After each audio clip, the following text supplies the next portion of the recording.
The Atlanta City Council approves legislation to create the Buckhead Public Safety Task Force.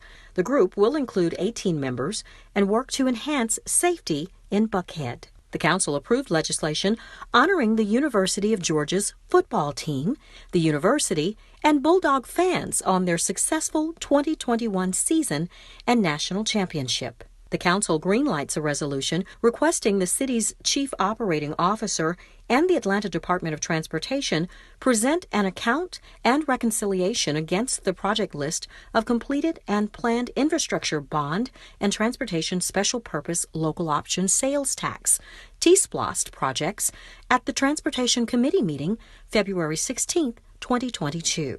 The council says yes to an ordinance to suspend provisions of the city's Code of Ordinances to waive the late filing fees, penalties, and sanctions that may be assessed for failure to renew licenses for the sale of alcohol through February 28th of 2022. For more recently approved legislation, please visit our website, citycouncil.atlantaga.gov. This has been your Atlanta City Council Legislative Minute.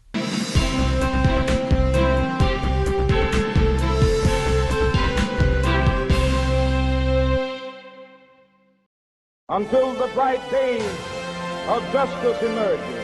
Free at last, thank God Almighty, we are free at last. In November of 1957, Dr. Martin Luther King Jr. preached these transformative words during a sermon at the Dexter Avenue Baptist Church in Montgomery, Alabama. It was entitled, Loving Your Enemies. Within the best of us, there is some evil. Within the worst of us, there is some good. When we come to see this, we take a different attitude towards individuals. The person who hates you the most has some good in him. Even the nation that hates you the most has some good in it. Even the race that hates you the most has some good in it. And when you come to the point that you look in the face of every man and see deep down within him what religion calls the image of God, you begin to love him in spite of. No matter what he does, you see God's image there. There is an element of goodness that he can never slough off. Discover the element of good in your enemy. And as you seek to hate him, find the center of goodness and place your attention there, and you will take a new attitude. We recognize and honor the life and legacy of Dr. Martin Luther King Jr. Until the bright day of justice emerges. Free at last, thank God Almighty, we are free at last. Until the bright day of justice emerges. Free at last, thank God Almighty, we are free at last.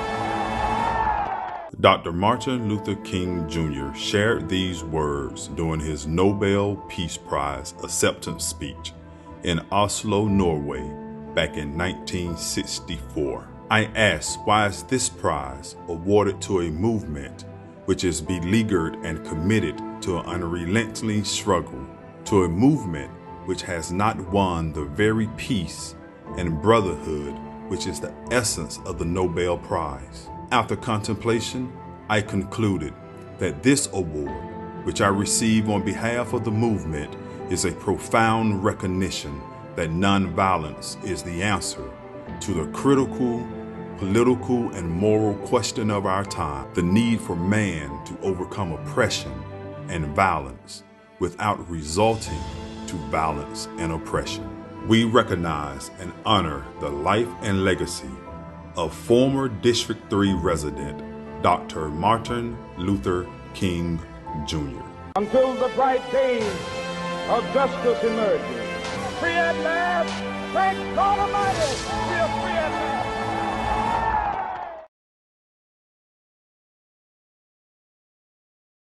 Until the bright day of justice emerges. Free at last, thank God Almighty, we are free at last. Dr. Martin Luther King shared these powerful words during his Give Us the Ballot address at the prayer pilgrimage for freedom in May of 1957. Give us the ballot and we will no longer have to worry the federal government about our basic rights. Give us the ballot and we will no longer plead to the federal government for passage of an anti-lynching law. We will, by the power of our vote, write the law on the statute books of the South and bring an end to the dastardly acts of the hooded perpetrators of violence.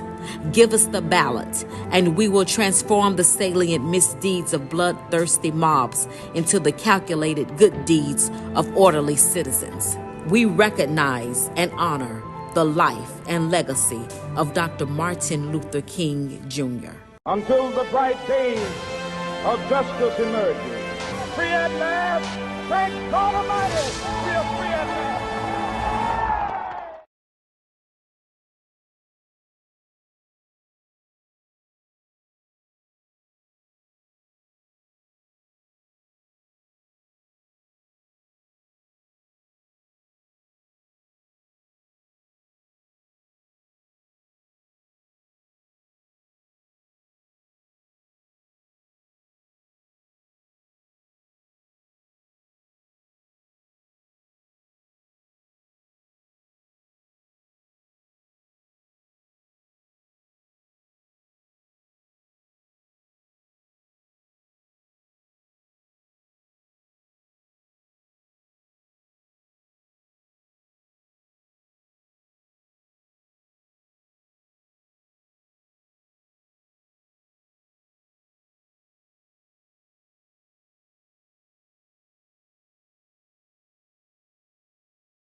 Good afternoon, everyone. We will start momentarily. I'm just waiting for Councilmember One to join us. I think he's having a few connection issues.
Oh, there he is.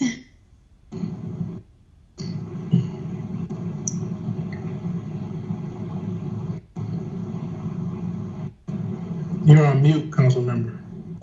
Okay. There we go. Technology issues here in my other office, so my apologies, but here we are. Can y'all hear me okay? Yep. Yeah, okay. All right, let me make sure I have. Okay. All right, well, welcome to the the briefing for the January 26th Finance Executive Committee meeting. I see we have a lot of folks on the line already, so we're just basically going to go ahead and get started. And colleagues that are on the call, the committee, if as we're going through the agenda, you have any specific questions or things you want to add, just chime in. I don't necessarily, if you try to raise your hand, I'll try and see you. If not, you're just going to have to basically jump in at appropriate. All right, if everyone has the agenda before you, I'll go ahead and just start running through that. Obviously, we have the first 5 items are pretty rote. Item F, the Finance Executive Committee goals and objectives for 2022. This is just a reminder to committee members that if you have anything you want us to add or change to the list that Santana sent out last week, please let us know. My hope is that we can do this on Wednesday. I'm going to work on this and try and get something out to the committee in advance of Wednesday's meeting. If it's nothing else but a conversation starter, we have until February 16th if needed to finalize that. So just wanted to put that out there. Any questions or comments from my colleagues on that item? Okay. Oh, before I forget also, at the last briefing, I had mentioned that for the January 26th meeting, we would need to postpone the start time because of the Buckhead Coalition lunch. That luncheon has now been rescheduled for late March, so we will our meeting will start on time as regularly scheduled at 1:30 on Wednesday. Okay, under presentations and status reports, we have 2 items. The first one is the Georgia General Assembly legislative update.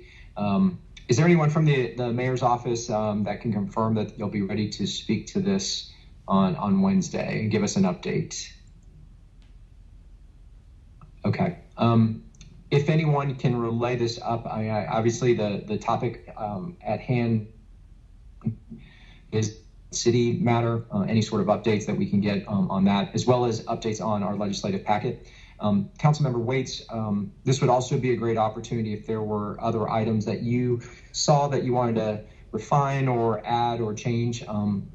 We'd have the opportunity to bring that before the administration, and then if the committee wants to take action, we can on Wednesday. Colleagues, any other things of note that you want to make sure gets covered by whoever presents this to us on Wednesday? Okay. Next item is the Department of Finance COVID-19 update. As I learned as a new council member, there's a monthly report that has been provided to council that covers funds that were allocated, funds that have been used and deployed, and just kind of gives an update of that. I believe, Ms. Kempson-Wright, you were going to forward, I was going to say, to the extent that for the benefit of those of us that are new, if the administration can send that report to us or send it to Ms. Kempson-Wright tomorrow so she can provide it to us in advance. I know I'd like to just take a look at it before the meeting on Wednesday so that I can formulate my questions and see if there's anything specific that I want to dive into. Absolutely. We'll send that over along today. Okay, thank you. All right, any questions or comments from my colleagues on that? Okay, under ordinances for first reading, we have 5 items that staff will read in, and then we'll just address them at the following subsequent committee meeting. That takes us into the regular agenda. First item under ordinances, second read, is 22-0-1031. This is regarding Jazz Festival funds. Ms. Love, are you on here by chance? I am. Good. Okay. Good afternoon. How's everyone? Okay. So there should be this ordinance should read for 400,000, not 500,000. Okay. So colleagues, I believe there is this paper and then another one that Councilmember Overstreet. Yep. Item number 14. Councilmember Overstreet read in a personal paper for the correct amount. So if I understand correctly, Ms. Love, I believe we're going to file the original paper and then deliberate the Ms. Overstreet's personal paper that should have all the correct information, correct? Correct. Thank you. Okay. All right. While we're on this and while you're here, item number 14, which is 22-01069. I understand that the funding from this, the $400,000 was essentially the carryover funding that was approved for the Peach Drop that was canceled, but then they're just bringing, the intent is to just transfer that over to the Jazz Festival. Is that correct? Yes. Okay. I understand also that this is coming from reserves. So to the extent, that's, I think, opens up an opportunity, Mr. Bala, for us to get a balance on what the reserves are. And colleagues, I think we should have a conversation too about kind of what our philosophies are on allocating funds from reserve for different activities. And Ms. Love, I also just, it'd be nice to get an update on the Jazz Festival. Kind of, I know that when I was previously on council, there was conversation around, fundraising and trying to make that event as self-sufficient as possible. I understand with the COVID environment that's kind of changed that, but I would love to hear just kind of your thoughts and strategy around this event and this event going forward as we return to hopefully normalcy. Okay. What I can present on Wednesday, we have the final report from the previous Jazz Festival, which was had in September. Okay. Yep. Yeah. So, and then I can share what plans we have for moving forward. Very good. Okay. Colleagues, any questions or anything, other pieces of information you'd like to cover when this paper comes up on Wednesday? Very good. All right. Thank you, Ms. Love. Next item is 22-01032. This is an amendment for, is it Litex Inc.? Who from the department will be speaking to this on Wednesday? Finance will be speaking, and the presenter will be Jerry DeLoach. Okay. Very good. Okay. And this really is just a correction of dates. Yeah. Yeah, exactly. Yeah. Okay. Any questions or things committee members need for this one? Very good. All right. Next item 8, 22-01033. This is a renewal option for Kronos Incorporated. Who will be speaking to this one on Wednesday? This is Jason Sakey, Chief Information Officer. It'll be our Chief Technology Officer, Brittany Carter. Okay. Yeah, I understand this also covers some outstanding invoices. So I might have some questions about how, just an understanding about process in terms of the ability to already create outstanding invoices before the contract and the renewal is actually executed. So does that make sense? Just would like to have a conversation, discussion about that aspect. It does, and we'll be prepared. Okay, great. Thank you. Colleagues, any questions or information requests from the committee? Okay, great. Item number 9, 22. We've already talked about, I'm sorry. I understand that items 9, 10, 11, and 12 are all related. So that's 22-01034, 1035, 1036, and 1037. They're all easements that have to do with traffic, intersection and traffic and signal improvements. Mr. Voss, I heard that you were presenting this. Is that correct? Hi, Councilmember Juan. Yes, this is Doug Voss. I'm happy to speak to each one. They're all very similar. They're actually in 4 different locations, but they're all signaling and in some cases crosswalk improvements. So we're in agreement with GDOT making those improvements. Okay. Questions or information requests from the committee on any of one of these 4 items? Okay. And hopefully, we'll try and take these all in a block on Wednesday just to expedite that process, because it sounds like, Mr. Voss, it's all pretty just similar situations and context. They are, absolutely. Okay, perfect. All right, was someone going to say something? All right, item number 13, 22-01066. This is actually my personal paper from Mr. Dickens to ratify Mayor Dickens' executive order around COVID vaccine booster incentives. Who from the administration will be presenting this or speaking to this? Is it finance or HR? Good afternoon, Councilmember One. Jeffrey Norman with Human Resources. I'll be able to speak to this paper. Excellent. Pieces of data on this, please.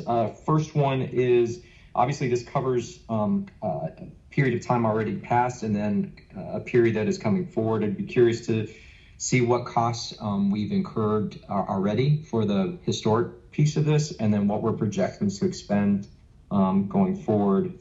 And then also, I'd like to know, I'm not sure, it may be in the legislation, I haven't just looked that far. I'd like to know the source of funding for this program. So if you can have that for Wednesday, that'd be great. Okay, no problem. Great. Colleagues, any questions or information needed for that? Okay. Yeah, it'd be interesting to see kind of the data on how successful we've been in terms of encouraging employees to get vaccinated. All right, number 14, we've talked about previously. And Ms. Wright, when it comes procedurally on Wednesday, I would say let's go ahead and take both this one and the paper to file together. We'll just do it all, and that way when we have Ms. Love speaking to it, we can dispense with both items. Okay, item 15, 22-0-1075. This is Council Member Boone's carry forward account. I would like a conversation here, and I don't know, Ms. Wright, if this is someone from the legislative staff office or if it's from finance, about just the process by which, when this happens, the verification of funds, how that all happens, just so that, particularly for the benefit of the new council members, just understanding how we verify that you do have the funds to be able to shift and move around. I just don't want to. It'd be good to know that so that we don't find ourselves in a spending deficit. Theo will be prepared to speak to it. Yes. Mr. Bala, were you going to say something to this? No, I said I appreciate that. Thank you. Okay, we're now under resolutions. The first one is item 16, 22R-3060. Colleagues, you'll remember from our last meeting that we accepted the walk-in that essentially there should always be kind of a standing paper that we will hold. So this paper will be held until such time that Watershed comes forward with the actual amounts. So that will be how we dispense with that one on Wednesday. Next item is 22-R3129, a first renewal option with Southern Telecom. Who will be speaking to this?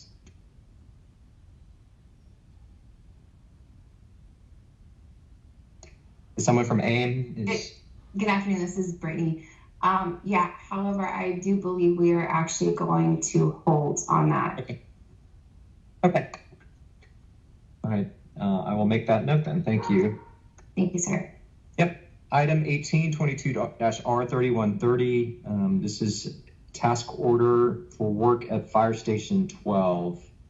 Who will be speaking to this one? Is someone from DEAM? Yeah, so it'll be myself, Commissioner Randy Santillo, or my deputy, Chris Davis. Great. And then similar to that previous paper, just understanding of the source of funds for this. It may already be in the legislation, but I'll be asking that question on Wednesday. Okay. Great. Any questions from my colleagues? All right. 19, 22-R-3131. This is for T-Mobile USA, First Amendment to an agreement. Mr. Sankey, is this yours? I think I had a note that you'd be speaking to this, or? It will be CTO Carter. Oh, okay. Ms. Carter, I mean, my only question on this was just an explanation of the 4 months. I don't know if it's just that's to align with the fiscal years, but just wanted to have that articulated on Wednesday. Got it. Thank you. Yep. Okay, item 2022-R-3132. This is amendment number 3 for sole source agreement for IBM Maximo. Who will be presenting this one? It'll be myself, again, Centillo or Mr. Davis. Great. And this, if I understand correctly, is simply just to add a additional user, but not funding, right? Yeah, adding the cloud service to the existing contract. That's what this was doing. Okay, is the funding already set for this, for the new user to be able to? Yeah, it's our department. Yeah, it's our department to actually use it. We're being added to it, and the funding is available. Okay, all right, very good. Okay, item number 21, 22-R3133, sole source agreement for medical priority consultants. I understand that all the documents are in place for this from iPro. And who will be speaking to this one? Good afternoon, Yolanda Pascal. Deputy Chief Murphy will be speaking to legislations 21 and 22. Okay, Deputy Chief Murphy. Okay, yeah, go ahead. Go ahead, Alex, I'm sorry. Yeah, what I was going to say about this, though, is that this will tee up a conversation, not necessarily for this next meeting, but I've asked Ms. Kempson-Wright. 311 and to a certain degree, 911 operationally reports to us, or at least the funding piece of it. And I know that they are, we're supposed to get a 311 report quarterly. We will take a look at the calendar, but I definitely want to acknowledge that conversation needs to be not in advance of this legislation, but I do want to do a little bit of work and understanding of where we are with those two systems. So, Ms. Wright, I believe we talked about potentially at this next meeting having kind of an initial calendar for what the presentation cadence looks like, but colleagues just want to make sure that that's on everybody's radar for us to that we're going to dive into that at some point. Yeah, go ahead. Was that Ms. Bakhtiari? It is, yes. Yeah, I was hoping that we could just kind of expand before the meeting if there's any type of expansion on what emergency dispatch protocols would look like. Okay. All right. So if somebody can make sure we relay that to Deputy Chief Murphy, that question will come up. And Councilmember Juan, my only other concern is that with this, having someone being able to also hear from, there's been reports of disconnect between 911 employees and current directors. My worry is the lack of weigh-in from somebody that represents, not from one of the directors, but perhaps one of the supervisors from 911 to ensure that they are also being properly communicated with, because there seems to be a disconnect with leadership and the management of 911. That's one of my concerns. All right. I hope that'll get relayed over to Deputy Chief Murphy as well. I guess there are two pieces of this. One is how it impacts this particular piece of legislation, and then what kind of put aside for when we do a deeper dive into 311 and 911 overall. So, Councilmember Bakhtiari, let's see how the conversation goes on Wednesday, and we'll take it from there.